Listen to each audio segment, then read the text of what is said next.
औज़ु बिल्लाहि मिनश शैतानिर रजीम बिस्मिल्लाहिर रहमानिर रहीम। मैं हूँ आपका मेज़बान अनीसुद्दीन उर्मी। उम्मीद है आप दोस्त सब खैरियत से होंगे। आप लोग देख रहे हैं उर्मी कल्ट टीवी। जनाब, आज 2-3 खबरें हैं, मेरा ख्याल है जब तक आप तक पहुँचेंगी तो पुरानी हो चुकी होंगी, लेकिन इसके ऊपर थोड़ा सा तबसरा करना ज़रूरी समझता था, तो मैं इसलिए जो है मैंने सोचा कि इनको खबरों में शामिल करूँ और इस पर तबसरा करूँ। सबसे पहले तो हम लेते हैं बिलावल भुट्टो ज़रदारी साहब से। अच्छा, बिलावल भुट्टो ज़रदारी साहब ने जो है, जो दरिया सतलज का जो बंद था, वो हिफाजती बंद जो है, उसमें शिगाफ पड़ने पर तशवीश का इजहार किया है।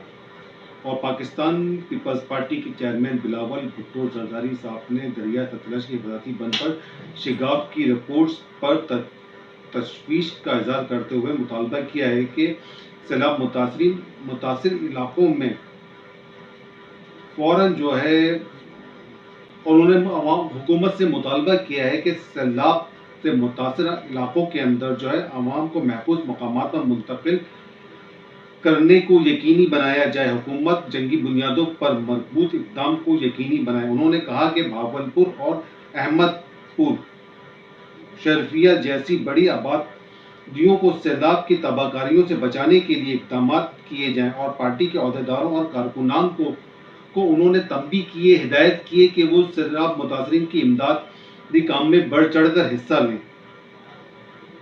और उन्होंने कहा कि हुकूमत सैलाब की तबाहकारियों का अंदाज़ा लगाने के लिए एक सर्वे टीम बनाए और सर्वे करे। अच्छा, दूसरी खबर ये है कि अच्छा, दोनों खबरों के हम मवाजना करेंगे, थोड़ा उस पर तबसरा करेंगे। अच्छा, दूसरी एक खबर ये है कि दूसरी तरफ देखें कि मरियम नवाज साहिबा ये कहती हैं, जो नवाज शरीफ साहब की साहबजादी हैं, कि कह रही हैं कि बदहाली का जिम्मेदार जो है वो लाडले से मुराद चेयरमैन पीटीआई। वो कह रही है कि नवाज शरीफ मुल्क को तरक्की की तरफ गामजन करते हैं। ऐसा कहना है मरियम नवाज साहिबा का। मौजूदा सूरत हाल का नवाज शरीफ अक्टूबर के वस्त तक पाकिस्तान पहुंच जाएंगे, मौजूदा सूरत हाल से निपटने के लिए। और ये कह रही है कि दुनिया इन पर एतमाद करती है, इन पर एतबार करती है। अच्छा, देखें, दोनों लीडरान, जो मोहतरमा के साहबजादे बिलावल भुट्टो ज़रदारी और नवाज शरीफ साहब की साहबजादी मरियम नवाज साहिबा, इन दोनों के बयानात का मवाजना करें तो एक तो कह रही है कि पापा जी इतने अच्छे हैं, पापा जी इतने अच्छे हैं, पापा जी को पूरी दुनिया के अंदर जो है, पूरी दुनिया में एतबार है। तो सब जानते हैं कितना एतबार है कि पूरे मुल्क में कहीं घूमते जाते आते हैं तो सब जगह पे चोर चोर चोर के नारे लगते हैं इनके। तो वो अपने वालिद की, अपने बाप की, बुरी बात नहीं है, इंसान को करनी भी चाहिए, अपने बाप की तारीफ करनी चाहिए। ऐसा नहीं है कि नहीं करनी चाहिए, लेकिन करनी चाहिए। लेकिन इनके पास अपने वालिद साहब की तारीफ और लाडले की बुराई के अलावा इनके बयानिए के अंदर कुछ नहीं होता। और दूसरी तरफ देखें कि बिलावल भुट्टो जो मोहतरमा बेनज़ीर साहिबा के साहबजादे आसिफ अली ज़रदारी साहब के साहबजादे हैं, वो दरिया सतलज में जो हिफाजती बंद टूटा है उसके हवाले से तशवीश का इजहार कर रहे हैं। उसको फिक्र है आवाम की, लोगों की, और वो बात कर रहे हैं। उन्होंने ये नहीं बोला कि मेरे वालिद अच्छे हैं या मेरी वालिदा अच्छी हैं या मेरे नाना अच्छे हैं। तो वो तो दुनिया को पता है, दुनिया को पता है कि कौन किस वक्त क्या रहा है। कि भुट्टो साहब की भी पाकिस्तान के अंदर बेशबहा जो है कुर्बानियाँ रही हैं, मोहतरमा साहिबा की भी बहुत कुर्बानियाँ रही हैं। और सबसे बड़ी बात जुल्फ़िकार अली भुट्टो साहब की कि उन्होंने ख़त्म नबूवत का कानून पास किया। ये तो जो लोग आशिकाने रसूल हैं उनको तो इस बात पर फ़ख्र होना चाहिए कि पाकिस्तान का ऐसा प्राइम मिनिस्टर जुल्फ़िकार अली भुट्टो, जिन्होंने नबूवत का कानून पास किया। और उसके अच्छा, जवाब तो बनाया जाता है ना, लेकिन उनको भी शहीद किया गया, उनको भी फांसी की सज़ा सुनाई गई, फांसी पर चढ़ाया गया। लेकिन उनके ये तारीख़ जुमले थे, जब ये दस्तखत कर रहे थे उस कानून के ऊपर, तो ये तारीख़ जुमले थे उनके कि मैं अपने मौत के परवाने पर दस्तखत कर रहा हूँ। वो फिर आगे जाकर जो है वो बात सच साबित हुई।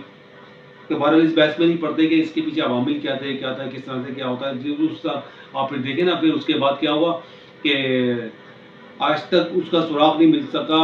अपना शहीद, क्या नाम है इनका, ज़िया-उल-हक साहब के, जो उनके जहाज़ क्रैश हुआ था, उसके अंदर जो आम की पेटियाँ रखी गई थी, उसके अंदर बम ब्लास्ट हुआ था।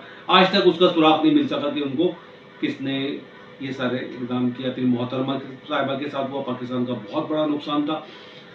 اگر یہ بات بلاول بھٹو صاحب کہتے ہیں نا کہ میری والدہ کے اوپر پوری دنیا کو اعتبار ہے تو سمجھا جا سکتا تھا، اس بات کو مانا جا سکتا تھا کہ جی ویل فیم خاتون تھی وہ محترمہ، تو دنیا ان کو جانتی تھی، وہ اگر یہ بات کہتی تو سب یقین کر لیتے. لیکن مریم صاحبہ کے منہ سے یہ بات اچھی لگ نہیں رہی کہ میرے والد کے اوپر نواز شریف کے اوپر دنیا اعتبار کرتی ہے.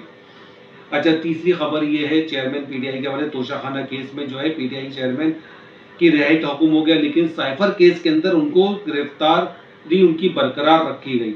اسلام آباد ہائی کورٹ نے سزا معطل کر دی. فیصلے میں نواز شریف اور قائم علی شاہ کے حوالے بھی دیے گئے. درخواست گزار سزا معطلی کی ضمانت پر رہائی کا حقدار ہے، ایسا کہنا ہے کورٹ کا. اچھا جی، دوسری طرف یہ دیکھیں کہ بجلی کا ایک پورے ملک کے اندر رونا ہے. بجلی کے بلوں کو سے لوگ پریشان ہیں، انتہائی درجے سے پریشان ہے کہ لوگ کس طرح سے اپنے گھر کا راشن چلائیں اور کس طرح سے وہ بجلی کے بل ادا کریں. اور اس کے ساتھ ساتھ ابھی یہ بھی سننے میں آیا، آج کے پیپر کی نیوز تھی کہ 2 روپے 90 پیسے کے قریب مزید بجلی کے نرخوں میں اضافہ کیا جائے گا. ارے بجلی کے نرخوں میں اضافہ کریں لیکن ٹیکسز ختم کر دیں. آپ ٹیکسز ختم کریں گے، لوگ ریلیف مل جائے گا لوگوں کو. ٹیکسز ختم کریں، ناجائز ٹیکس جو لیے ہوئے وہ ختم کر دیں. میں مسلسل اپنے ہر ویلاگ کے اندر اس بات کا ذکر کر رہا ہوں کہ اضافی ٹیکسز کو بجلی کے نرخوں سے ہٹا دیا جائے تاکہ لوگوں کو ریلیف دیا جائے. آئی ایم ایف کی پالیسیوں کو یا حکمران کی عیاشیوں کے عوض دیے گئے قرضوں کو عوام کے اوپر مسلط نہ کیا جائے. انشاءاللہ دوبارہ پھر حاضر ہوتے ہیں. اپنا بہت خیال رکھیے گا. چینل کو لائک کریں، سبسکرائب کریں اور آگے شیئر کریں. پاکستان زندہ باد، پاکستان پائندہ باد. اللہ حافظ.